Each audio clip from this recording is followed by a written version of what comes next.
Good afternoon and welcome to All Things Sky Blue. This is a special, it's a mental health special regarding obviously our colleague here at All Things Sky Blue, Josh Shale. People will know him and will know his voice if you don't know him to actually see. He hosts our X Space on a Sunday night, which you can catch as well. So just before we do speak to Josh, just remember where you can find us. We are on X or Twitter, Facebook, Instagram, TikTok. We are on YouTube as well, so please go and like and subscribe. You can listen to us as a podcast. So if you do listen to us on Spotify, Amazon, or wherever else that you get your podcast from, please go and rate us 5 stars on there. This season, as the last season as well, we were sponsored by Right Steel Fabrications. He can do your steel fabrication work up and down the country, but mainly in the Coventry and Warwickshire area. We're partnered with the Anecdote Sports Bar at the CBS Arena, and we're also partnered this season to be delighted to be partnered with the Sky Blue Tavern, which is where we are and where we're hosting and where I'm speaking to Josh today. So as I've mentioned already, last year we did a mental health day. We had a chat regarding betting and gambling and things like that. Danny, a fellow colleague of ours, Danny White, he had a gambling addiction, and he came on and opened his story out to us as well as did Josh's uncle. He come on and gave us his story as well, and it was a really nice take that you're not alone. And obviously, as you can see, scrolling down the bottom, and those listening on podcasts, if you can't see it, if you do need help for any mental health, please call the Samaritans 24/7 on 116 123 and select, or call 111 and select option 2. And you're not alone, or you can call 999 as well if you need immediate help as well. So let's get into it. Obviously, Josh, thank you very much for joining us. On what can be very hard to describe, and you wanted to do this to share your story on your mental health, and it, and as you mentioned just off air a minute ago, it started pretty much a year ago to the day, really. So just explain to us how it started and what happened. Give us a timeline. Yeah, so essentially this time last year, give or take a month or two, I just qualified as a teacher. Really looking forward to it. Lots of optimism, lots of hope. Something I really wanted to go into for a long while. Whilst that was going on, I'd had these sort of feelings that something wasn't quite right with me. And this isn't from I'm not talking about depression yet or anything like that, but I'd been showing traits for a while, for years, of ADHD. So my organisation was terrible. Planning was almost non-existent. I knew something wasn't quite right, and I'd slipped through the cracks with school. Nothing was really picked up on. So I actually pursued a private diagnosis of ADHD. Late August, early September, it was granted. And it turned out I had the combined type. So you've got 2 types or 2 strands of ADHD. You've got attention deficit and hyperactivity too. And I had both of those. So when I got the diagnosis, I was quite relieved in a way that I had some closure, but also I knew that I had this condition. Yeah. So when I started my job at a school I'm not going to mention in this video, I thought I'd be quite open and honest. So I went to the head teacher and told them one of 2 things about my diagnosis, but also at the school, I had entered a relationship with someone working at the school, my ex-partner. And at that point, I thought it was all good. I even requested some time in a staff meeting to talk to all staff about my diagnosis, because I want to be open. And it led to some really good conversations, some really positive ones. I had people coming up to me saying, I've got a nephew or a son that's got, I think, has this. What do I do? And even people saying to me, I think I might have this as well. So I feel like in that respect, I raised awareness. And at that point, I felt positive about things. But unfortunately, as the year progressed, it got it didn't turn out to be what I thought it was. And like I say, I'm not going to mention the organisation that I was working at, but it turned out quite quickly that they had no regard for mental health, or even worse, for people with disabilities. Okay, obviously you mentioned there that you got a diagnosis yourself. What did that entail? Was it tests or? Yeah, so I had to go to a company in Leamington, and they did a series of 4 or 5 meetings where they would essentially observe me in the meetings. Was I being hyper? Was I able to sit still? Could I recall things? Then in the latter stages, it was getting my parents involved, going through school reports, just seeing what evidence there was beforehand to kind of put 2 and 2 together. And like I say, in the end, it got to the point where I did get the diagnosis, and it's really good how they do it, because they give evidence in the diagnosis of what you've shown, but they also put recommendations in place. So whether that's go to therapy, whether that's counselling, adaptations for your workplace to put in place, which they should have, but they didn't. But yeah, it's for the money I paid, I think it was worth it in the end. Yeah, and that's probably one of the key points, is that you had the ability to pay for it. Now, obviously, not a lot of people have the ability to pay for it, or they don't have the option to pay for it. Is there any other? Did you try and go down any other way so you didn't have to pay? Was that a dead end, or was it? It's a really good point, Stuart. Yeah, I went through the NHS to start with, just booked an appointment with my GP, and I got told the waiting list for adults in Coventry was about 6 years. Wow. In Northampton, it's 7 or 8. It's absurd. So I had a decision to make. I could either wait for those years and not pay a penny, or I could have, bit the bullet, so to speak, and paid some money. And I'm going to be open, it was £1,300, give or take a couple of quid. Wow. Okay. So a lot of money. Luckily, I had savings here and there, accounts, so I could put the money together. Yeah. But yeah, like you touched upon, Stuart, for people that don't have that sort of money, it's a long time to wait. And it gets to the point where, like a lot of things in life, you just want answers. Because once you've got answers, you can deal with it. It's the not knowing that's the worst. So I think it was a gamble that was, worth paying in the end. Yeah, definitely. And obviously, as you've mentioned, you had the support system of your family as well to help you, because obviously you mentioned that, part of that was that your parents come into it as well. Now, obviously, I know that you moved out of your parents' house and you got your own place and stuff. What was it like going through that diagnosis and being on your own? Because it's, some people, find it therapeutic to be on their own. They don't like the noise of other people, in a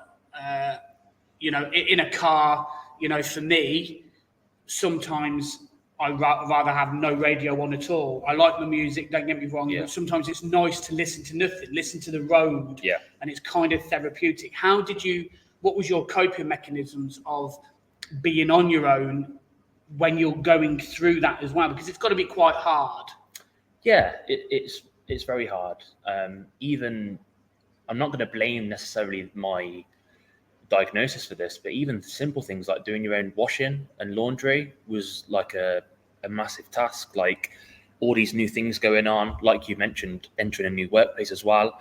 A lot of change all in one go is a lot to handle. And what I probably should have mentioned as well is, in my diagnosis, they actually said that there's a chance I could be autistic. Okay. But to pursue that privately, you're talking $3,000. I'm not going to pay $3,000 for that. If I had the ability to, I would. But that's probably something I might chase up down the line. But it was moving out is one thing, but like you say, having to adapt to lots of different things, new environment, new surroundings. It was a lot to take on. Was it not? I'm not saying that you would, regret any decision that you've made. Do you think going back, hindsight's a great thing, isn't it? And do you think that, if you were put in that position again, do you think you would do it step by step, or do you think it was a good thing that you did everything all at once? In terms of new job and moving out and everything. Yeah. I think with the moving out, there wasn't much choice. My youngest sister, Karish, she's got autism, and she struggles quite a lot with sensory overload and things like that. And we, at the time, I think we're both matured now, but at the time we both clashed quite badly over silly things, moving around the house, too much noise. She wouldn't want people, cooking stuff at a certain time. It got very, I'm going to say, toxic. So I think the moving out had to happen, and the new job kind of had to happen too. You got to earn a living. You got to pay for stuff. So you make a valid point about, in an ideal world, doing things differently. But I think the 2 and 2 coming together sort of had to happen. Okay. So, yeah. Okay, fair enough. And, how are things now? Because obviously, I don't know how much you've told anybody else sort of that might listen to this and stuff like that. But obviously, I know that you've left your job because of certain reasons and stuff. How are things going now? Are you in a better sort of headspace, if you like? Are you being more rational with your decisions a little bit? How are things now? Much better. I think that now that I've left a work environment that I felt was quite toxic in the end, I think that things are looking much better. I'm enjoying the time off, pursuing other opportunities. But to sort of progress from where we were in August 2023 with my diagnosis, the first few months, for those that don't know, I was a primary school teacher, pretty good at it, I'd say. First few months was fine. I didn't have any concerns with where I worked. It was all rosy. Then around Christmas time, there was me and a few other staff members went out at the end of term. We broke up for Christmas. We actually came to town where we are now. Went to the Empire, the Yard when that was still open, where it was. And I'd always had these feelings. I think they got sort of pushed down inside me. But when you're preoccupied with things, you don't really think about them. So, drink does bring certain feelings out. We'd had a few drinks, and all of a sudden in town, we're talking maybe 10, 11 o'clock at night on a Friday, I just felt this overwhelming feeling like I was going to do something bad. Okay. And what ended up happening was I ended up making my way to the rooftop of the Coventry Market. Okay. With the intention of jumping. That was what was going to happen. Okay. And one work colleague that was with me, I'm not going to mention again, they pretty much talked me down and saved me. Wow. If they weren't there, would I be here today? Who knows? But I had the intention of ending things. I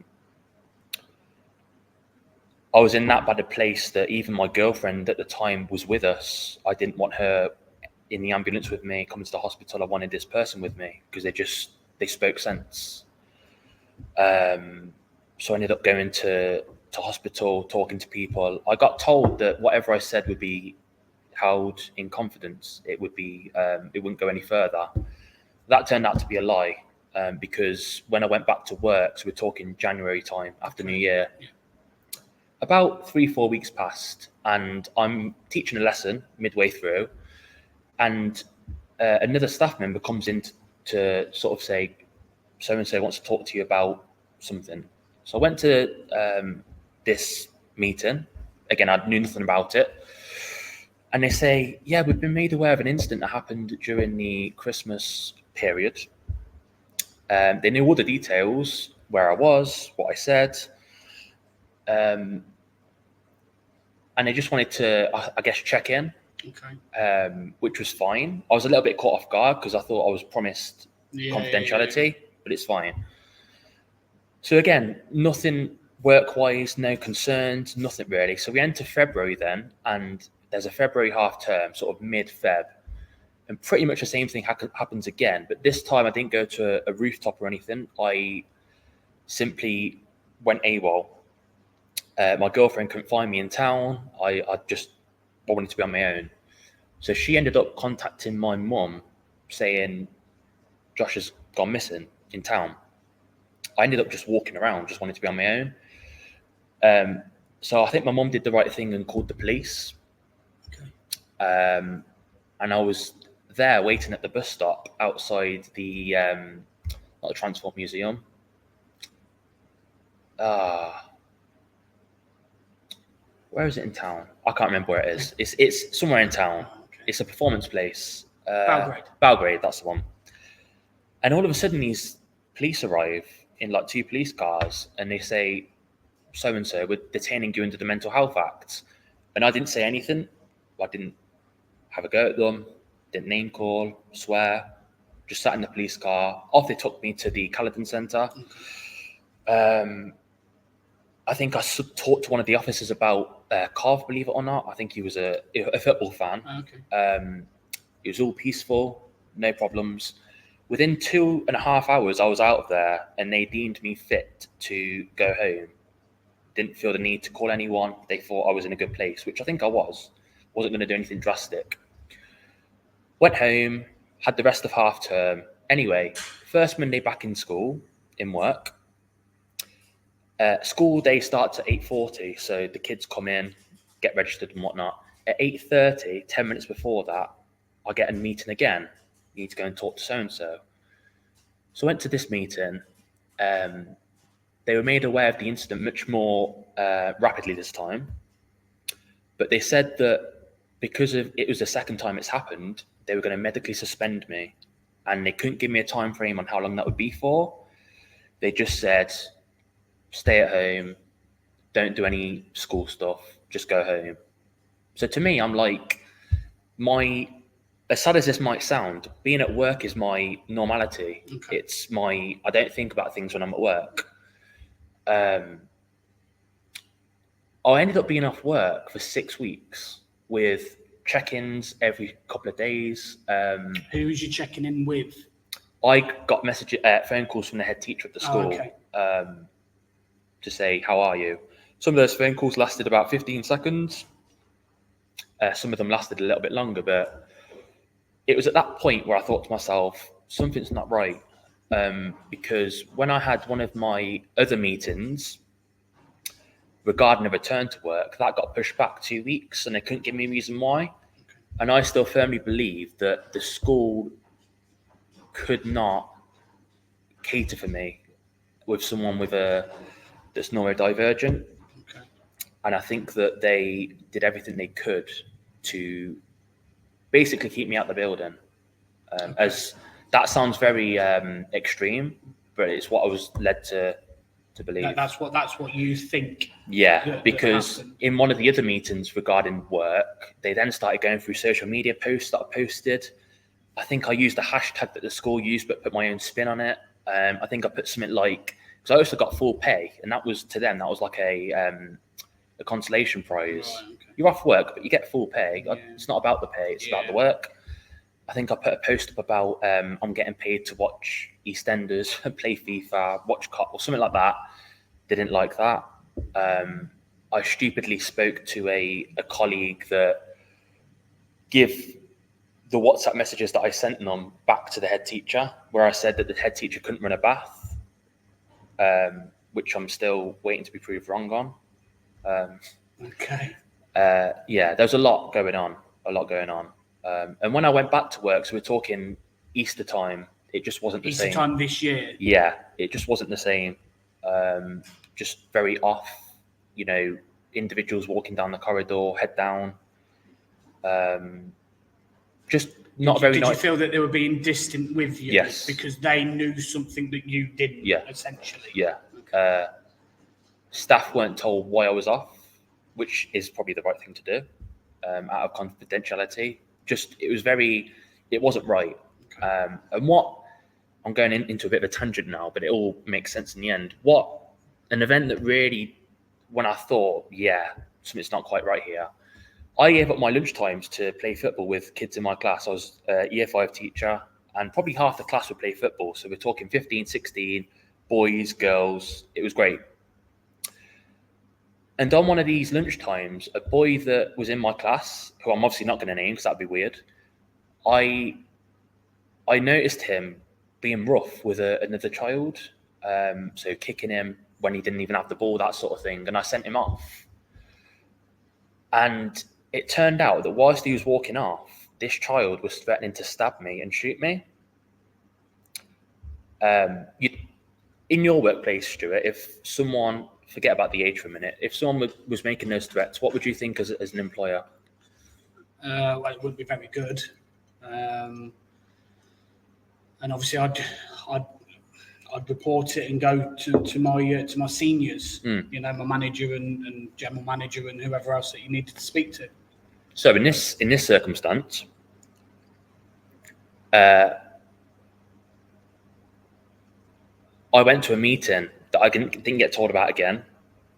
I walk into this room and there's the head teacher, another member of staff, and the kids in there that said these things. I'm thinking, okay. So I went in there, and I can only describe it as I was made to feel like a kid myself. Okay. It was almost like you're sitting 2 children down that have had a fight or a scrap, and you want to talk to them about what's gone on. And to me, I didn't feel like an employee. I felt like a kid myself. Yeah. And what I got told was, yeah, you shouldn't take that too seriously. Kids say things like that all the time. And I said, what? Kids in this school threaten to stab and kill people all the time? I said, I'm not aware of that. Yeah, just don't think too much of it. Now, bearing in mind that they knew my mental health history, forget it's a kid. Someone has threatened to stab and shoot me.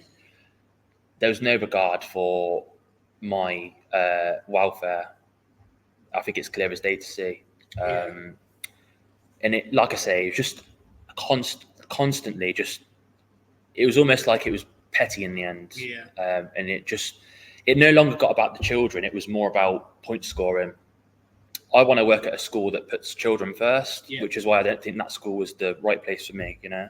Yeah. Are you looking at a different school, or are you looking to try and get away from that sort of that mental side of things, if you like, and just kind of get a job that takes your concentration,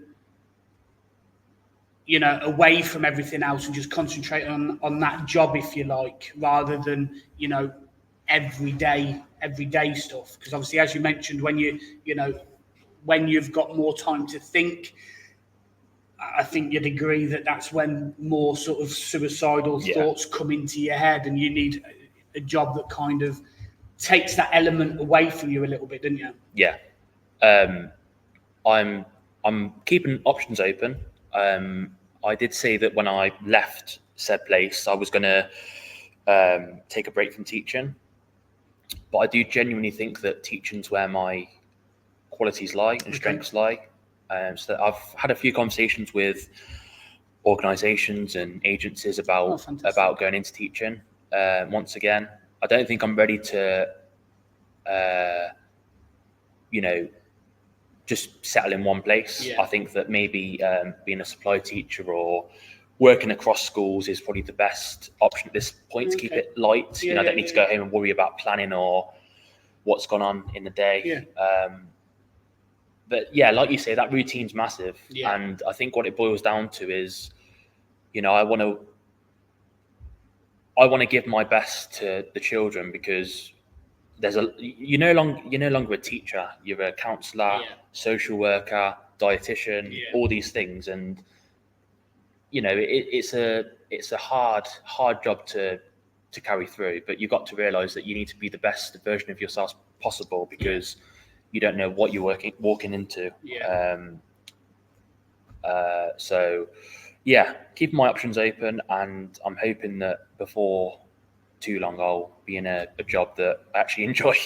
Fantastic. Well, hopefully, Josh, you do find something that you enjoy, and that you can sort of get your head round, and hopefully you're in a better headspace. If anything that you've heard has affected you, or know somebody that it is being affected, Again, it's scrolling down the bottom. Please get help. Call the Samaritans 24/7 on 116 123, or call 111 and select option 2, or if you have to, call 999 if you do have suicidal thoughts and things like that as well. And you're not alone. This is Josh's story.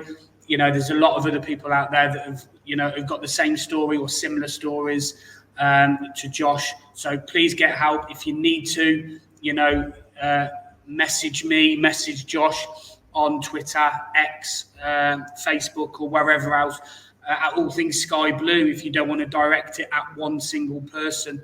We are here to listen to you and try and get you help as well. So again, thank you ever so much, Josh, for saying your story and getting it out there for other people to listen. No worries. Much appreciated. If you are affected, please go and get some help. Or if you know that someone's affected, please go and try and help them out and just point them in the right direction. But like I said, call the Samaritans 24/7 on 116 123. Thank you very much. Bye.